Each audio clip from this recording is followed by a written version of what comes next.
listening to Skeptoid. I'm Brian Dunning from Skeptoid.com. 9/11 Truthers 20 years later. On September 11th, 2001, practically everyone in the world with access to a television shared perhaps the most impactful experience of our generation.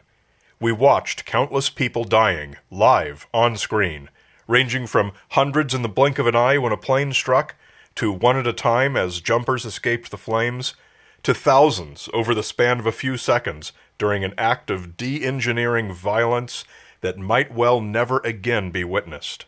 Conspiracy theories were unfortunately inevitable, and they began appearing that very same day, and each would have been laughable as kindergarten-level foolishness were it not for the fact that intelligent adults actually believed them. Over the subsequent years, as investigations exhaustively proved the complete picture behind the live broadcast horrors, less and less and finally zero room was left for the false alternate explanations, and common logic would dictate that the conspiracy theories would have been squeezed out and vanished. But they did not. In fact, they flourished, and today, 20 years later, they are, in direct contradiction to all that is rational, as strong as ever. Conspiracy theories have always been a part of human culture. Such ideation transcends generations, national boundaries, and political partisanship. A 2016 poll on YouGov found about equal belief that the government helped plan 9/11 among Hillary Clinton and Donald Trump supporters, 17% and 15% respectively. The late 20th century had given birth to the Kennedy assassination, the Apollo moon hoax, the Gulf of Tonkin, and Area 51.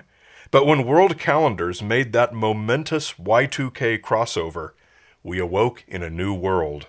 A world in which YouTube existed, and gave megaphones to anyone who wanted one in a way that no previous technology ever had before.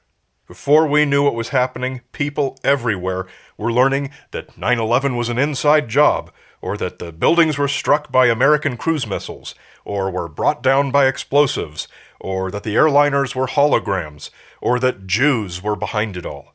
As Garrett Graff wrote in the Wall Street Journal, "The 9/11 conspiracists have been pernicious enough as a fringe movement. Today's new generation of conspiracy theorists are even more brazen and emboldened." No longer were conspiracy theories confined to mimeographed newsletters delivered by the U.S. Postal Service to lone basement-confined obsessives. For the first time in world history, it was possible for a conspiracy theory to be commoditized to the point of normalization, to be on everyone's lips, to be accessible to anyone who could click a mouse. In 2005, the internet video Loose Change taught 9/11 truth mythology to tens of millions of people worldwide, and for a while was the #1 most watched movie on Google Video, the leading platform at the time. It was followed in 2007 by the broad-spectrum conspiracy manifesto series Zeitgeist, making many of the same absurdly anti-factual claims.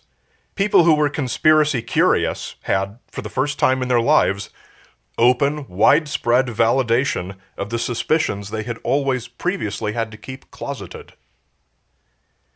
Then in 2006, conspiracy theorist Richard Gage founded the Architects and Engineers for 9/11 Truth, a registry of 9/11 conspiracy theorists who self-identify as architects, engineers, students, or members of the general public. Its Facebook page has 500,000 followers, and an active community today. And it's this little detail that's one of the reasons why 9/11 truthism is still going strong 20 years later. It's profitable. Facebook makes money on active communities like this one.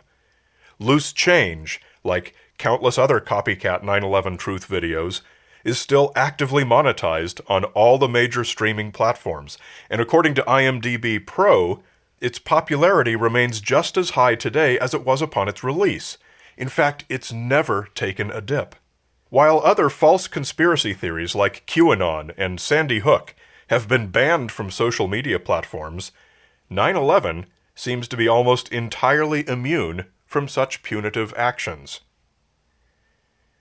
This is ironic, as anti-Semitism is deeply woven into 9/11 truth mythology, and, on paper anyway, race hatred is supposed to be one of the things social media networks have the least tolerance for.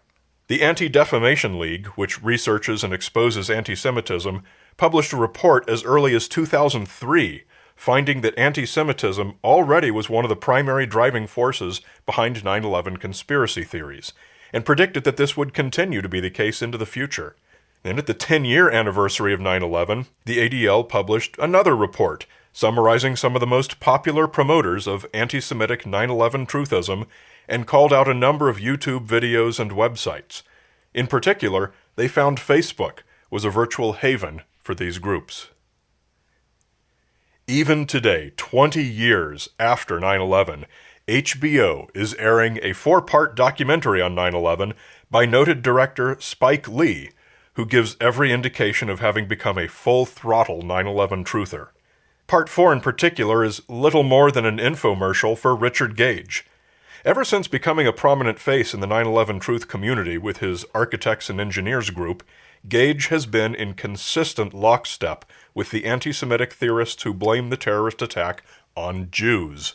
In his many podcast interviews, Gage has called COVID-19 a deep state hoax and has frequently said that vaccines are poisons designed to kill us.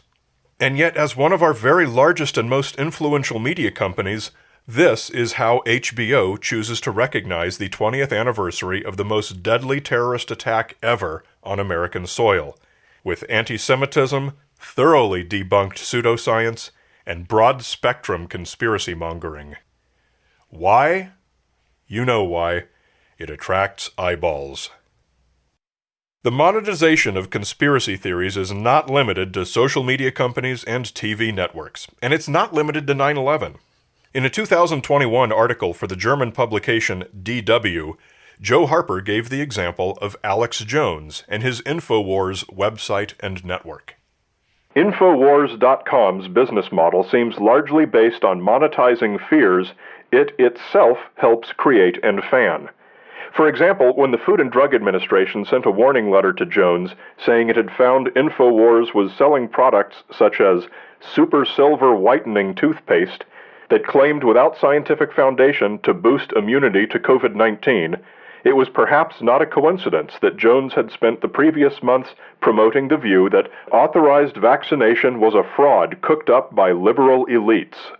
Since 2013, Jones's business model has been almost totally based on revenue via sales of InfoWars-branded health-related products. Fanning the fears of lower middle-income America that the government is out to get them can be very big business indeed. For Jones, 9/11 truthism is not necessarily a belief, or even a suspicion. It's a marketing tool that effectively separates those who feel marginalized and unrepresented from their money. But the longevity of the 9/11 conspiracy theories has an even more powerful ally working on its behalf, and that's all the attention paid every year to the true events of 9/11. As perhaps the single most dramatic day in American history, 9/11 has a permanent place in our attention, and every year in September, television and internet networks alike will continue to broadcast programming to commemorate it. 9/11 will never be far from our minds. And consequently, peripheral topics like the attendant conspiracy theories will benefit from an annual amplification of a magnitude that other conspiratorial beliefs just don't get. It's marketing of an effectiveness that no amount of money could buy. Taking all into account, we should not be surprised that 9/11 conspiracy theories are still popular, by some metrics as popular as they have ever been, 2 decades later. In fact, when you look at all the factors, the surprising outcome would be if they'd ever faded away.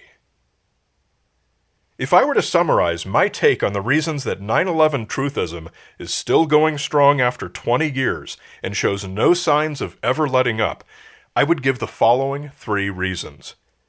Number 1, it has all the same things going for it that all conspiracy theories have.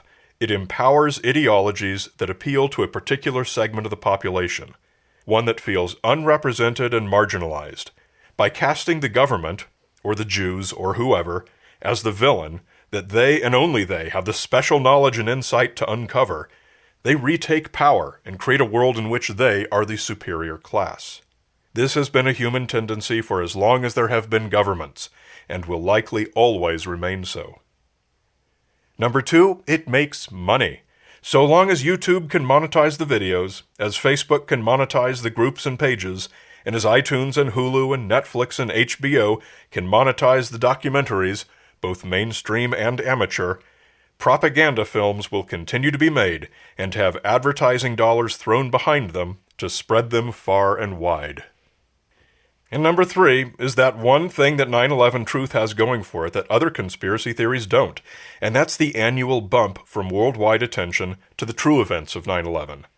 Every year, and especially on major anniversary years, 9/11 will receive tons of attention, as it deserves to.